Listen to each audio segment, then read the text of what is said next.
And those watching online, glad you're joining us. I want to play a quick game. Good, that's what I thought. Collective groan. We did not show up for this. Just get us out quick so we can do lunch. I get it. But here's what I'll do.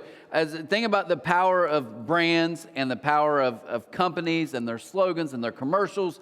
So I just want to let you realize how much, my wife did this. She teaches 5th grade, and she did this with her class, went through like 100 of them, and they know every one of them. But just how this game works, real simple, fun, something fun if you play along. I'm going to give you a brand, and I'm going to read just the first part of the tagline or the jingle, and then I'm going to point, and I just need you to finish it. There's only 4. It can go really fast. It can be painless if you just participate.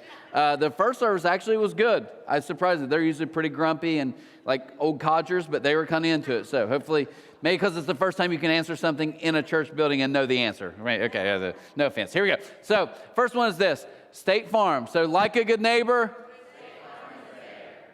Good. If you're online, you can type this in, but you better be able to type fast. Maybe use AI or something. So here, number 2. How about this? Skittles, taste the... Is that not crazy to anybody else that in unison, all of you just, maybe not. Okay, fascinating. Here we go. I just got 4, I promise. 2 more. So, Bounty, the quicker. Okay, and then last but not least, let's go with the mainstay. Nike, just... Okay, so the reason I wanted to kind of share that with you guys, I think there's a point when my wife, we were walking one night, she was telling me she was doing this for the class, and I started thinking through, and it hit me, it's pretty profound.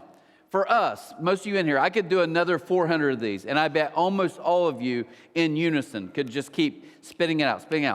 So it's like we know it, we wear it, we see it, we can repeat it back to you. But if I really push you and say, so you believe it, you're like, oh, I'm not saying I believe it. I just know it, wear it, see it, and can repeat it. And I think there's a power here in the church, in our local church community right here, C3, is I'm scared for a lot of you here, you know it. You've seen it. You can repeat it back to me. But at the end of the day, it's do you believe it? Oh, of course I do. I just told you I see it. I wear it. I can repeat it back to you. No, that's not what I was. Do you believe it, though? Do you believe this to be true? For example, just do it. I have a shirt that literally says, just do it.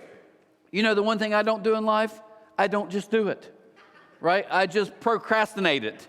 Or I just blame my wife because she should have done it, right? You know what I mean? I don't really believe that. I don't believe everything like just do it, right? Or how about just make it more about me? That's the shirt I should wear. Just make it more about me and I'm happier. You get what I'm saying? So it's like, that's not really the truth. We don't believe it. So as I kind of read this verse to you today, I want you to really think through, do we believe this? That Jesus said, hey, I'm going to kind of sum it up for you guys. I'm rolling in. The game's changing. We're under an old contract with God. I'm making a new contract. It's going to be way better than any of you can believe. But here's what he says in John 10:10. This is Jesus' quote. He said, I came so they can have real and eternal life, more and better life than they ever dreamed of. Now, what's scary to me is some of you in this room are like, I've never heard that before. That's a pretty awesome verse. You like it, okay? Watching online, you're like, Jesus said that? Okay, kind of cool. Maybe I like him. But for a lot of you here, you grew up. You're like, oh, no, I know abundant life. I know all this spills, eternal, abundant life. But do you get it? Do you really believe that? Do you believe that Jesus said, I want to arrive, and I want to be able to give you a life that counts, a life that matters, a life that has purpose? Do you believe that? If you walked in and noticed, we also have a kind of our tagline here, and it's in the front when you walk in. Our purpose is to help you find your purpose. Now, I wanted this underlined for a reason. Our purpose is not to hope you find your purpose. Our purpose is not to bet maybe you get to your purpose. No. Our purpose is to help because we believe literally this verse. Why did we come? I came.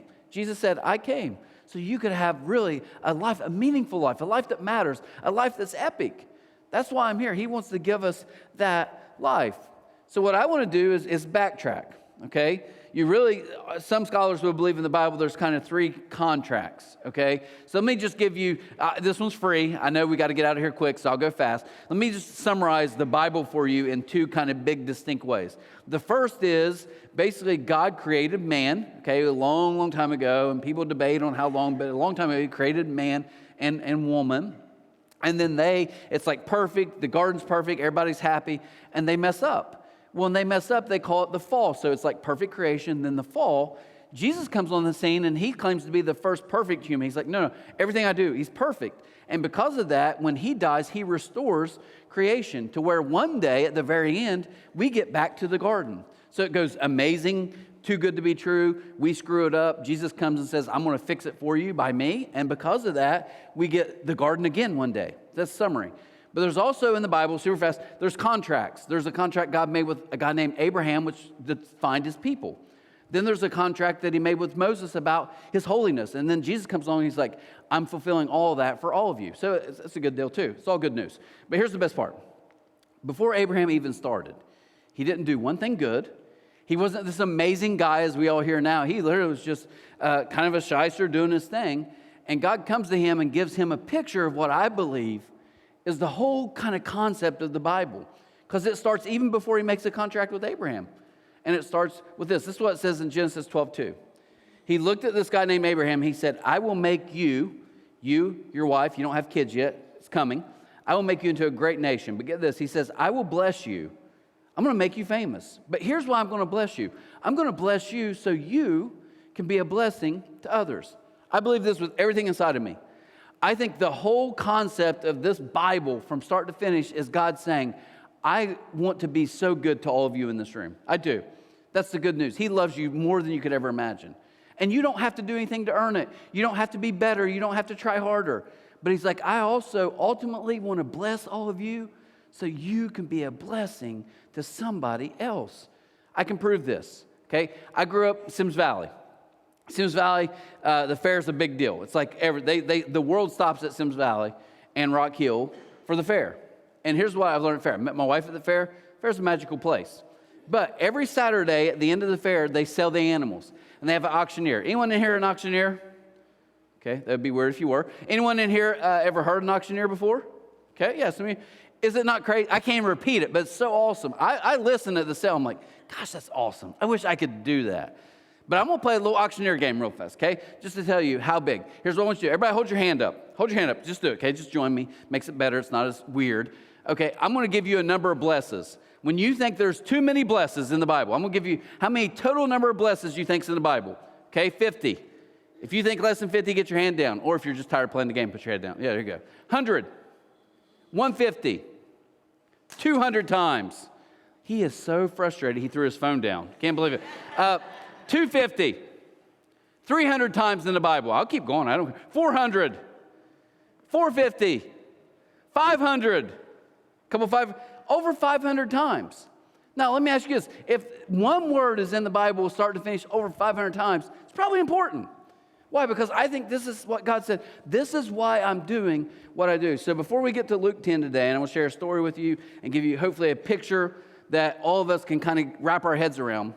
Before I do that, though, I want to tell you just how cool, okay, so Jesus comes to the earth about 2,000 years ago. He dies. And then literally 3 days later, he comes back and he's talking to the people that followed him. Their mind's blown. They're like, dude, this guy's back alive. We're touching him. He's back alive. It's crazy. And Jesus says, hey, I'm getting ready to go back to heaven. But I'm going to send my spirit. And my spirit is going to literally indwell in you guys. So I'm going to be with you all the time, all of you at the same time. Good deal. But here's what's so unique about that.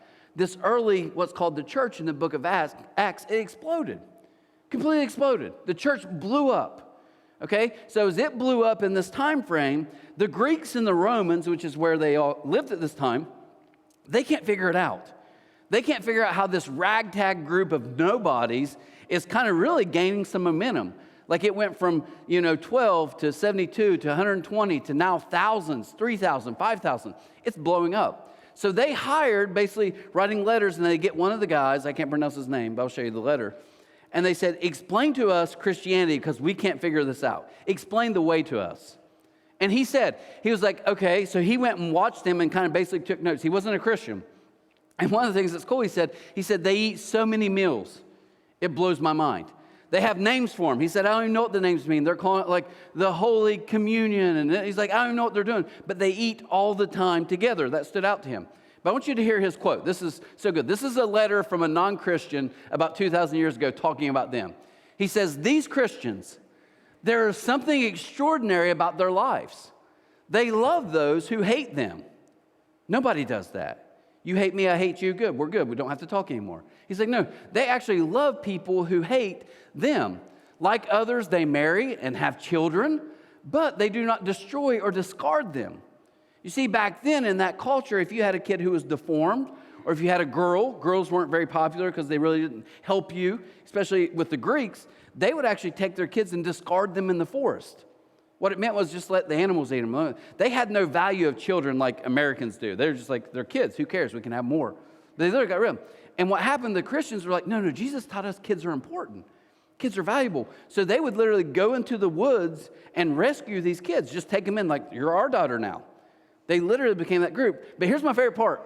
He says, they share their meals, but not their wives. In that culture, he was like, you know how we work. We all like swing. All of us swing.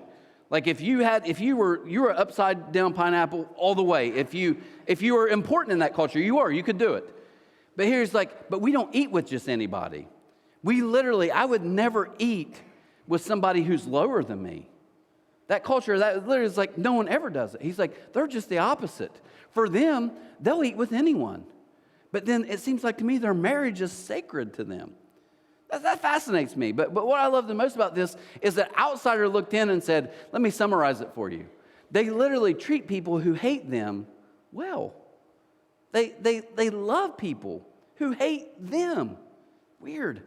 But even more than that, they take care of the weak and the children, and they'll eat with anyone. But it seems to me like marriage seems to be important to them. This is thousands of years ago. Well, I think that's important because I want you to imagine with me today. Imagine this. Imagine a world. This has kind of been my goal when we started this 15, 16 years ago, C3. Imagine a world where people that didn't follow Jesus, and maybe that's some of you in this room right now. Maybe you're watching online. Man, I appreciate you being here. I appreciate you being at least honest enough to be like, I don't know what I think, and checking it out. Man, that's all. We're so glad you're here. You're checking us out online. But what if people who literally didn't follow Jesus were like, I'm critical of C3 and what you believe. I think it's ridiculous. You're going to tell me you believe a man literally was tortured and died on a cross and came back to life, walked around the earth, and then went back to heaven? That's sci-fi stuff. That's ridiculous. I don't believe it. What if that group said, it's nonsense what you believe, but I got to be honest. I'm kind of envious of how well you guys treat each other and how well you treat me. I'm envious of how you love others. Like I showed you with the letter, they love people who hate them. It's bizarre. No one does that. But imagine if that was us. My wife's on the camera. You don't have to look back. She's the one on the camera. But my wife is filming this one, and I can tell you, she should have been a hippie growing up. There's times we'll be together, and she'll say something. I'm like, you missed your generation. She should have been flower child, late 60s. That's just her mentality. She loves that music. She loves that area. But here's the thing. She loves the Beatles. Loves them. You'll see her a lot of times. She'll have Beatles shirt stuff. And if I come home and like she's in the kitchen washing dishes, whatever, hanging out, she always will say like, hey, Siri, hey, Spotify, and it'll play Simon and Garfunkel, or she's into like play Imagine, like an Imagine radio. It's one of her favorite songs, John Lennon, is Imagine. And if you don't know, it's okay, but Imagine opens up with basically this guy in his mind just saying, what if we all kind of came together and pictured this world being different? So what I want to do is kind of play off of that with this story Jesus tells in Luke 10. I want you to imagine with me 4 things. I want you to imagine if this were to be true of us when we leave today, and this week, and next week, and the months to come, and the years to come. What if this maybe I'm just a dreamer, like John Lennon, but here's what I'd say. 4 things real quick. Imagine if we didn't step over, but stepped into. What would it look like if we became a people that said, you know what, I know it's easy to avoid the mess. I know it's easy to get out of my car and avoid my neighbors because they're all annoying and I don't want to talk to them. I know it's easy to avoid people around here that I don't like. But what if we said, instead of stepping over or stepping away, we stepped into some messy situations? What would that look like for us? Verse 30, it says, Jesus replied with a story. A Jewish man was traveling from Jerusalem down to Jericho, and he was attacked by bandits. They stripped him of his clothes, they beat him up, they left him half dead beside the road. By chance, now he's talking to a Jewish crowd. So when Jesus said priest, they're like, that's our guy, that's our champion. He says, by chance, a Jewish priest came along. But when he saw the man lying there, he crossed to the other side of the road and passed him by. What did he do? He walks, and this is a very rough, shady part of town, and he walks and he sees this guy moaning, maybe about to die, and he steps away. They're like, oh, okay. And then he takes it further. He says, a temple assistant. Okay, well, he's probably not as busy as the priest, and he's kind of a religious guy. He can help. A temple assistant walked over, and looked at him. So he saw him lying there, but he also passed by on the other side. You see, when you step away or step over, you're going to miss stepping into. That's just how it works. We do something, Alicia, I don't know if she's in this one or not. She's our Cross Kids director. Amazing person. But Alicia started about 2+ years ago with a group of people. Amazing. We do a kids club on Tuesday. So kids club, awesome, partner with South Point Schools and some different parents here. But they dropped their kids off. So I asked them if they would let me have a picture. And this is a picture. I said, I want one that has the most volunteers. Not really kids, because this year it's exploded. Like we literally topping it off. Because it's like over 20 kids now. They're everywhere. It's nuts in here. Tuesday from 3 to 5. But here's why I wanted to share that with you. We have some kids in Kids Club this year. I'm here pretty much every Tuesday. Amazing volunteers. They do a lot. But here's what I love. We have some kids in that group that have great homes. I watch it. They have great families. And they come in and they get to hang out with other kids and work on homework and hear a story about Jesus. Great. It's awesome. Have a snack. Have fun. We play. Great. But I'm telling you, there's also some kids in this group that don't have it very good. They very easily, we could all say, we need better programs and schools and the government, whatever. But here's what's happening. I'm just going to tell you because I watch it every week. There are people that are getting left. And all of us, if we're honest, we're like, I hate it, but let me just step away. And that's the reason why I wanted to show you that picture, because these are people that I respect so much because they step into. Well, they're busy too, and it's not a guilt trip. I don't do your thing. But these are people who say, I'm going to step into, not away. Kids that just need someone, an adult, to encourage them, to care about them. I see Tim sitting here. It was amazing. Tim's really awesome. One of the things I love, he's really into, I've even watched it with my own kids. He'll go, hey, how's school going? How's sports? How's tennis? Just talking to my daughter. And it hit me. Because you know what? That's still someone that actually didn't just look and move on. They actually looked and saw and said, maybe I can encourage them today. What if imagine if people didn't step over but stepped into? Second one, imagine if we saw a need and tried to meet it. Verse 33, it says, then a despised Samaritan came along, and when he saw the man, he felt compassion for him. You can't meet needs you don't see. I got this text. We just started at Lawrence County Recovery a table. We got a few of them going on. We got some at some hotels, one in Ironton right now. But the table basically is just us trying to mimic the early church, because here's what they did. They would all eat together, share a meal, have fun, enjoy each other, and then after they did that, the next step for them literally would someone get up and just tell something that Jesus did. Someone who actually walked with Jesus, and they all be like, oh, that's amazing. Or a story Jesus told, what's that mean for us? That's all they do. Eat together, hang out, and then after that, they share a story. Well, I'm in a group text with a lady, and she said this. She's just like you guys, kids, family, sports, swamped. Her and her husband, swamped. This text she sent in a group text out of nowhere on Friday. Didn't say any words to her. She said, I've literally been happy since I went to the Lawrence County Recovery Table last night. I think it activated something in me. Now, as I read that, I thought, that's an awesome text. But what hit me was, because that's how we've been designed.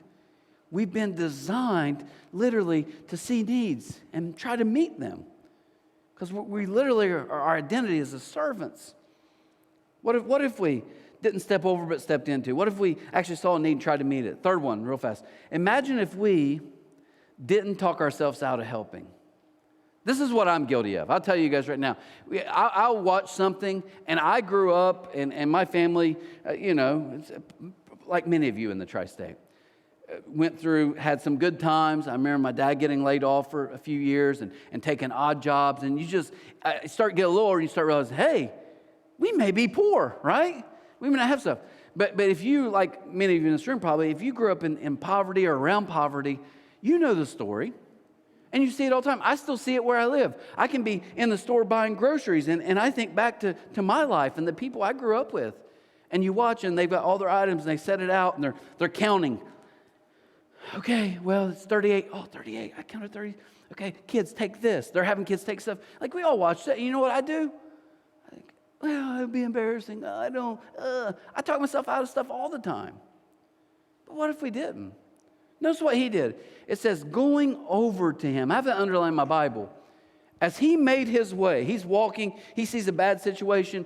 As he was walking towards him, I promise, I believe wholeheartedly, he started giving his mind all the reasons not to do that. But he did. He did. And that's why Jesus told this story, because he actually did something. The Samaritan soothed his wounds with olive oil and wine, and he bandaged them. I don't know about you, but I can justify why I don't need to help anybody. Be weird. I don't have time. It's just going to create more problems for me. I can justify it all. I was in, we have a small group meets our house on Wednesdays, and there's one guy who attends I love. And I love it because he doesn't ever want to be there, right? So what he does, he always makes it clear when he walks in how he didn't want to be there. Wife wants me here. I'm like, okay, well, you guys drive separate. You don't have to be here. You can go home, right? He's just like into it. And he'll usually like set in the bags, like, you guys just go to the Bub's house, sitting here and finish up the food. Like, he's always just playing those jokes, but then he always comes in. But he didn't talk a lot. And this past week, we got to the very end, and out of nowhere, he just kind of told the story about, we were talking about neighbors and some stuff like that. But here's what he said. So here's a guy who really probably is like all this weird stuff, Christians do. I don't want to be part of that. But he said, he's like, I have a neighbor who lost his home, lost his spouse, he started talking about all the things he lost. It sounded like a really bad country music song going south, right? And as he was saying this, he said, so what happens is we've literally like come over, share coffee. And he was like, just literally, just let him come over, drink coffee, just hang. That's all it is. But this is what was so profound to me. I'm listening to that story, and to him and maybe everyone else in the room, it's like, that's cool, glad you did it. It's minuscule, it's tiny. And I just thought, it's really not, it's miraculous. Because I truly believe that could be life-saving. I imagine in my own life, when I get to my lowest points and think back to someone stepped in. Someone asked how I was doing. Someone checked in on me. Someone was willing to sit down and literally just talk to me. Literally saving someone's life. But we don't make it big like, oh, someone else can do it. But what if they don't? Last one. Imagine if we knew the price, but still paid it. Then he put the man on his donkey. I don't know if he's conscious or not at this point. He took him to an inn where he took care of him. The next day, catch that. He literally spent the night probably taking care of this other guy. The next day, he handed the innkeeper 2 silver coins, telling him, take care of this man. If his bill runs higher than this, I will pay you the next time I'm here. One of my favorite quotes is Martin Luther King. He's talking about this story, and he said, here's the deal. Everyone walking by seeing this guy beat up, struggling, half dead, ask themselves a question. But what would happen to me if I go to help?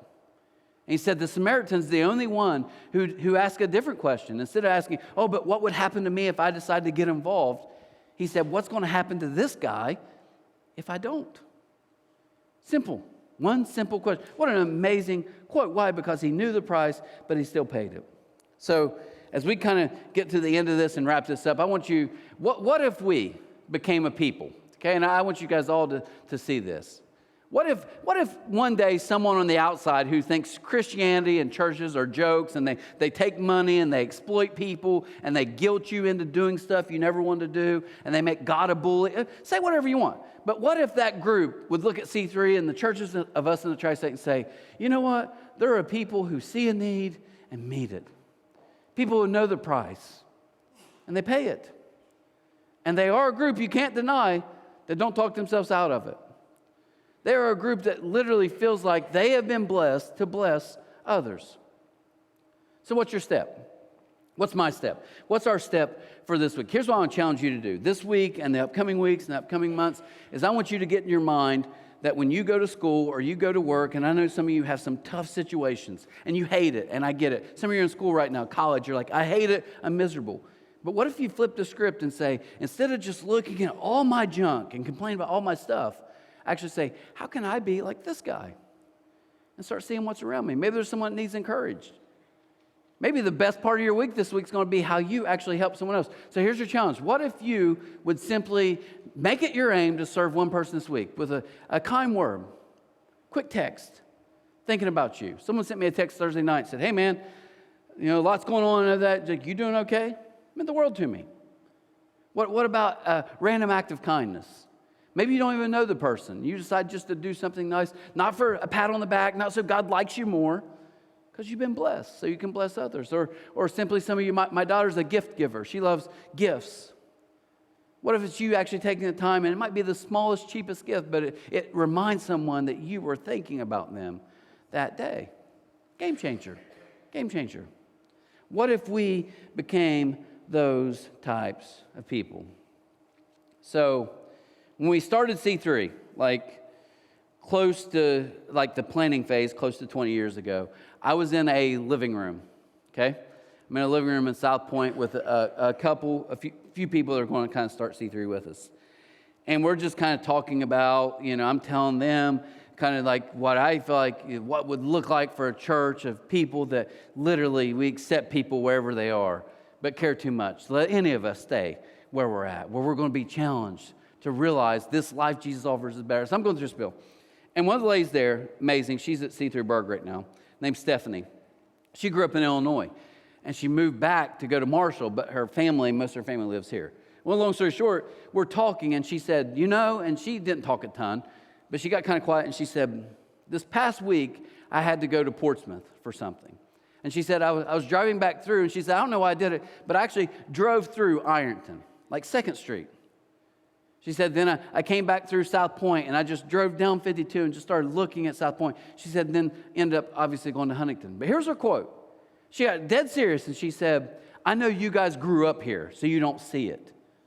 But this place is dark, really dark.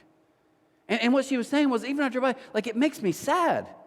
And they did a study about 10, 12 years ago, and they picked the worst places to live in America. You can go look this up. And Huntington, Ashland, Ironton, that area was ranked number 1 or 2, and Charleston was ranked they were fighting for 1 and 2. Hey, we're good at something, right, guys? We're number 1. And I read that, and I was like, okay, that's a local or a Midwest thing. Number 3 was somewhere in North Dakota. 4, I think, was in Washington. And I was like, oh my gosh. But they looked at poverty, depression, mental health. They looked at heart disease.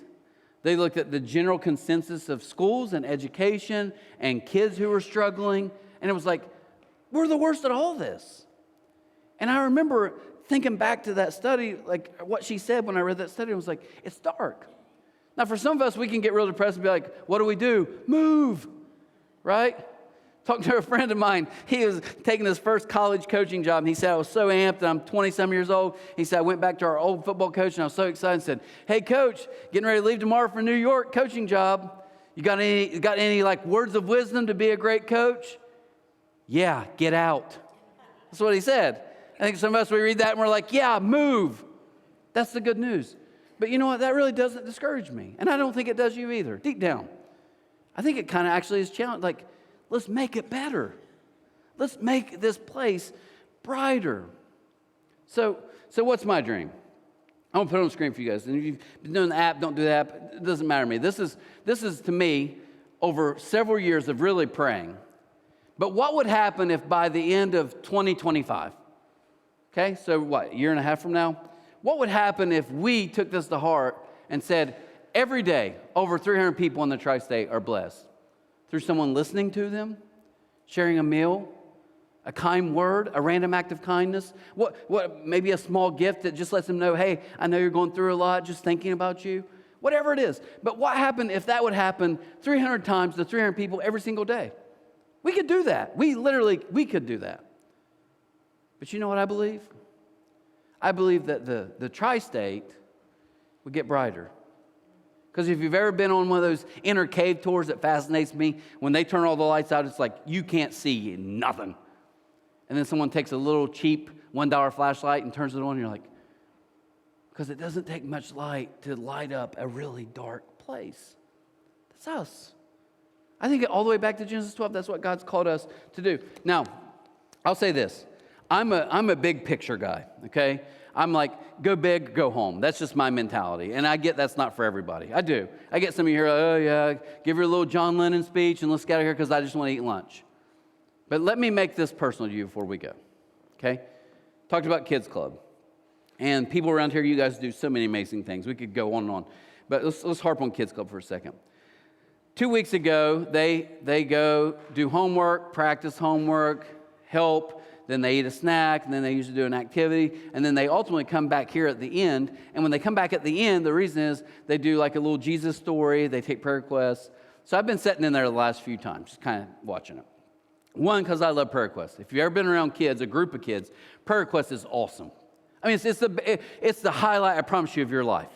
Because you get really two extreme things. One, you get the kids like, hey, yeah, can you pray for my dog? Yeah, sure. Dog's sick, died 4 years ago. Okay, so you want Jesus to resurrect the dog? If he could. Okay, well, I like it. Let's pray for that, right? That's one. It's like crazy stuff. Could you just pray for my grandma? Okay, she doing okay? Well, she died before I was born. Okay, we'll pray for her, right? They do that. It's awesome to pray. But the other one for me, because I'm kind of a little bit Jerry Springer-ish, I love because you get some real dirt on some of you guys, right? Like, just pray for my uncle. He left my aunt again. You know that story, don't you, Trent? I don't, but we will talk later, right? It's like me and you. I love it. Like, give me the gossip under prayer requests. But there's a girl. This is where it gets, we'll pray after this. But it's true, and it's really kind of heartbreaking. There's a lot of kids now, like I said. Awesome homes, awesome. But some it's tough. And she almost does this every single week. We had a new volunteer in there, and this volunteer is sitting in a chair, and she's kind of, they're all down on the floor and taking prayer requests. And this little girl, her prayer request every single week is pray for my mom and my dad, because they're both still in prison, and they're going to be in there for another 5 years. Says the same prayer every time. And not that we belittle it, because you just hear it. Like some of you, it's like heartbreaking. You hear it for the first time, but we hear it every week. But it hit me because I'm watching this new volunteer, and she's kind of, watching kids, make sure no one's doing anything real stupid. And then she went, what did she say? And I'm standing by the door, and I was just like, what you thought she said? And what kind of hit me is this volunteer. I watched her. They all just went on their merry way, and they're getting ready to pray. But right before they started to pray, I looked over, and you could just tell she was like just tearing up. Now, this is why I want to make it personal to you. You can't save the world. You can't save every problem. You can't, and I can't. But we can do something for someone. That may not be your route for that kid, but it may be mine. Because I know that kid comes up and hugs me every single week, and you all know I hate anyone touching me, right? But that's the bottom line. We get to be the bright spot and the bright spark in somebody's life. And you can do that every single week of your life. But if we collectively did that, I really do believe maybe one day there'll be a report that says the Tri-State's the best place in the world to live. And it's because God's people took it serious that you have blessed us so we can bless others. So do this with me. Let's just close our eyes for just a second. We're going to pray. And before we pray, I just want you to just kind of hear Genesis 12. But like it's being read to you, okay? Just close your eyes, and I want you just to hear like God is speaking to you this morning. And he says your name, so you hear your name, gets your attention. And he simply says this: I have blessed you. But God, things are tough for me right now. I know, they are. I know you're going through, some of you in this room, some tough stuff. But if you think about it, he's still blessed you. And he's about to tell you this: I have blessed you so you can be a blessing to somebody this week. The reason you still are breathing air in your lungs is so you can help bring life to somebody who really needs it. To quote the great Ted Lasso, the only thing worse than struggling and hurting is to hurt alone. And And God never intended for any of us to do that. So God, help us today. Those of us in this room, those of us watching online, help us to take to heart this thing you put in place thousands of years ago. That you are blessing us. You're being so good to us so we can show that same love to those around us. Help us to be a bright, positive spark in somebody's life this week. And we do it not for a pat on the back. We don't do it to get credit. We don't post it on Facebook. We do it simply because we know, because you loved us, we get to love others the same way.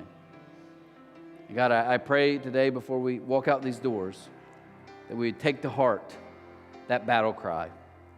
You've blessed us so we can bless others. You've given us life so we can share that life with others. God, I also pray before we leave for people watching online, people in this room that would say, God, help me to get the focus off of myself. You know, I've been so just wrapped up in all my stuff that I actually have became just like the two first guys in that story. I'm not even looking because it's all about me. If that's you this morning, just like a little self-confession. No one's looking around, but just say, pray for me to not make my life just about me. I want to live with purpose. If that's you, I'd just like to pray for you. Thank you. Thank you. Thank you so much. Thank you. Thanks. Thanks. Jesus, I pray all of us take that to heart.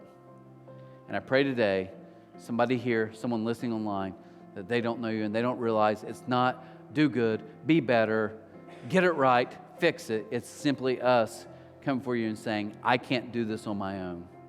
And Jesus says, exactly, that's why I did it for you. And that's why I want to live in you. So your life actually can make a difference. So you can have true life like he wants to give. So if that's you, you maybe join me in a prayer saying something like this. Jesus, I know I've messed up. I know I've made mistakes. But I'm asking you this morning to forgive me. Would you take my old life and give me your new life so I can live in a completely different way? Jesus, thank you for saving me. Before we close today, I'm going to just ask you, if that was you watching online, you're here in this room, we want to celebrate that. That's such an amazing thing. But if you would, find me afterwards. If you're online, email us. We want to help you live that life. You took that step. Man, we celebrate it, but we want to help you live the life we know Jesus has called us to live. Jesus, we thank you. Because of you, it's why we're here. It's why we do what we do. Because you are the one who gave it all so we could be like you. We ask these things in your name, and amen. Guys, have an amazing week. Hope to see you back week for week 6 of Epic Life. Take care.